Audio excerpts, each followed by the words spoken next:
home! Welcome back to my channel at tumatiden. Kumusta kayong lahat?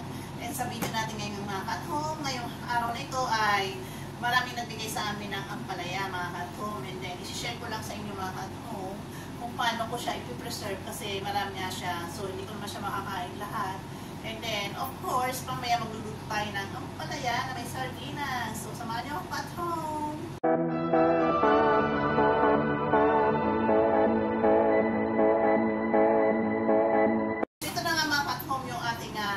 Na binigay sa akin kanina sa palengke kasi today is Sunday, so nagpunta kami ng palengke and then may nagtitinda doon na kaibigan niya ng ampalaya, maraming gulay doon. Pumunta ka ng every Sunday sa showground, maraming gulay na nagtitinda and isa sa mga kaibigan niya is nagtitinda ng ampalaya, so napakadami, di ba, ang ganda.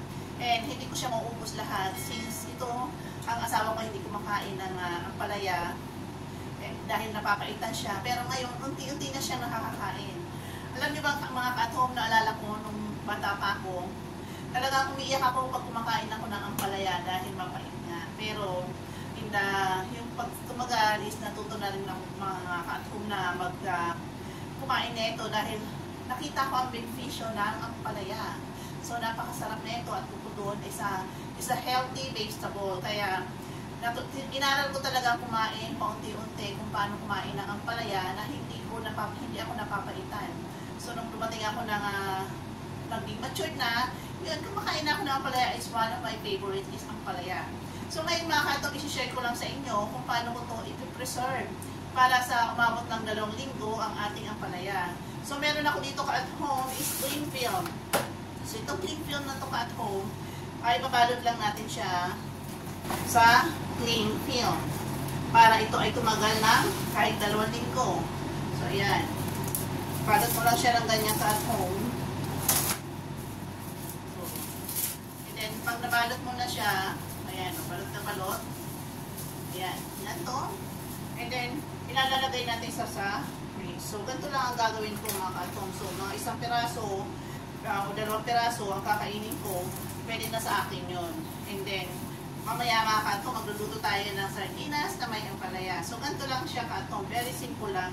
Para hindi masayang yung gulay. Kasi, napakahirap ng gulay dito. Lalo na, ang season lang nitong ampalaya dito is tuwing ganito, tuwing summertime. Pag hindi na summer, mahal ang ampalaya dito ka-home. Super mahal. So, bihira mo lang siya makain pag ganito ang ating pag malamig na ang panahon. Kaya ito, pinipreserve ko lang siya. Ganyan lang siya ka-home. Very simple. So, huwag tayo nang hinayang sa cling film dahil ito naman ay makakain natin ng medyo matagal. So, yan. So, yan. And then, of course, mamaya ang hapunan namin naisipan kong, although may pagkain naman, naisipan kong gulay talaga. So, mahilig talaga ako sa gulay ka-home. So, ito yung gulay na favorite ko. Pwede ko rin lutuin ito sa maitlog or kaya sa sardines. So, why not? Diba, ka-home? So, ito ay maganda ang benepisyo sa ating mga katawan. So, ayan, mga palaya natin. So, nabalot ko na siya isa-isa and then ilalagay natin sa fridge para nang sa ganun ay umabot ng 2 linggo at hindi siya masira. So, anytime na kailangan mo siyang kainin, andyan pa rin siya pag wala na ang palaya. So, ayan. So, ito mga ka-home. And ngayon, after nito mga ka-home, magluto tayo ng ampalaya na may sardinas. Samahan niyo ako ka-home. So, ito na ang ating ampalaya na binalot. So, ilagay lang natin dito sa frame. Yan. And then, ready for fridge na mga ka-home. Pwede na natin siya ilagay sa fridge. See ya! Ka-home, katulad na sinabi ko kanina, magluluto tayo ng ampalaya na may sardinas. So, meron ako dito ampalaya. Meron ako dito ng sardines. And then, yung ampalaya ka-home, at ang ampalaya ay hiniwa ko na siya. And then, bago ko siya hiniwa mga ka-home, na naglagay ako ng asin at saka ng tubig na maligam-gam dito sa bowl para sabi nila para hindi ganun kapait. Pero sa akin, mas okay lang din naman. And then, napakasimpleng pagkain mga ka-home. Meron akong bawang, sibuyas at kamatis. So, ito lang ang ating ingredients ka-home. Magluto na tayo. Tara, samahan nyo ko. So, ika na mga ka-home. Ito na nga ang ating lulutuin. So, ito lang yung ating ingredients dito. Ano na lang natin. Igigisa lang natin ang ampalaya. Napakasimple lang ay, ito ang favorite kong lutuin. Itong ampalaya na to. Kasi ito nga ang favorite ko. Maganda siya sa katawan, healthy. So, katulad na sinabi ko kanina, hinihiwa ko na yung ampalaya bago ko, yan, hinihiwa ko na siyang maliliit, inalis ko yung loob. Para nang sa ganun ay maging masarap ang ating ampalaya. So, dinamihan ko ng konting mantika. And then, lagay na natin ang sibuyas. So, ganyan lang siya. Lalagay mo ng sibuyas. At kung nag-golden brown na yung ating sibuyas, lagay na natin ang powder.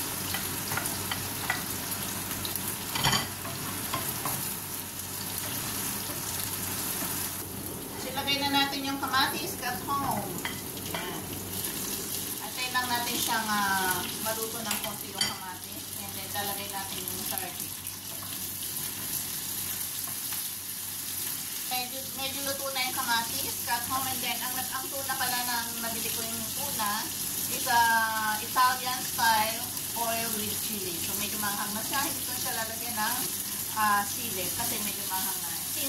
Since naluto na itong ating kamatis, ilalagay ko na siya. And then may oil na rin po.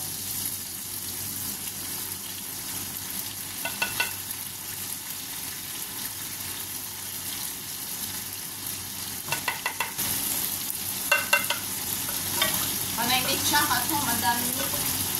Nakatuwa. Isa lang natin ng konti. Tama yun. Of course, lagyan natin ng paminta at saka ng asin. So, lagyan natin siya ng paminta. Then, asin.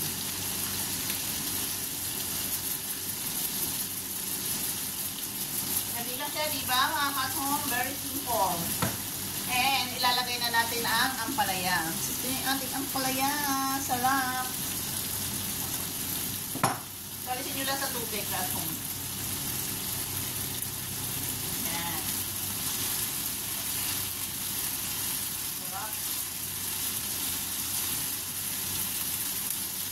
Haluin nyo lang sa at home. Halo-halo lang. Hindi na ako naglalagay ng tubig. Kasi marami na siyang tubig na tutupin yung ampalaya.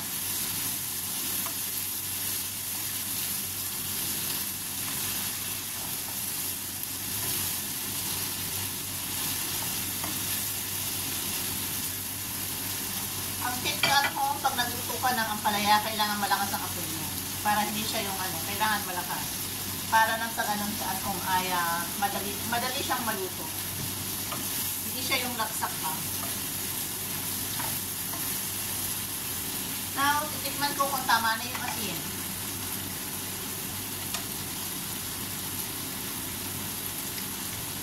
Kulang pa yung asin. Ayan. So, i-adjust nyo na lang kung gano'ng asin ang kailangan. Yes. Sarap. Alam niyo ba katong ito kailangan, hindi siya yung laksa, kailangan, gusto ko nito yung medyo crunchy. Yan. Since yung asawa ko is ayaw ng medyo raw yung gulay, so medyo lulutuin ko siya. Pero kung ako masusunod, okay na to. Kasi, ang ampalaya is pwede mong gawing salad. Yun. Nakatikim na ba kayo ng nakatong? Salad na ampalaya. Sarap yun. Pilaw na ampalaya, kinakain natin. Yan. Comment down below kung nakatikim na kayo noon. I remember nung nasa Dubai ako, isa sa mga empleyado doon, nagkagawa ng ampalaya. Sarap-sarap. Hindi siya makatikim. Kaya nakakamiss din minsan yung ganun.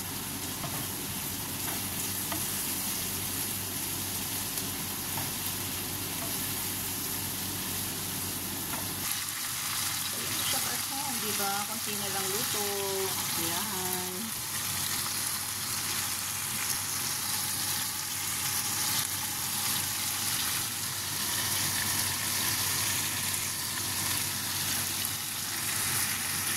Luto na siya. Tignan nyo. Luto na. Patayin ko na yung apoy. Ganito lang siya. Masarap na siya. Diba? Meron na tayong ampalaya na sardines sa tuna. Ayan. So, yeah. Ito na ang ating ampalaya, naluto sa tuna. Thanks for watching mga katom. Until next time.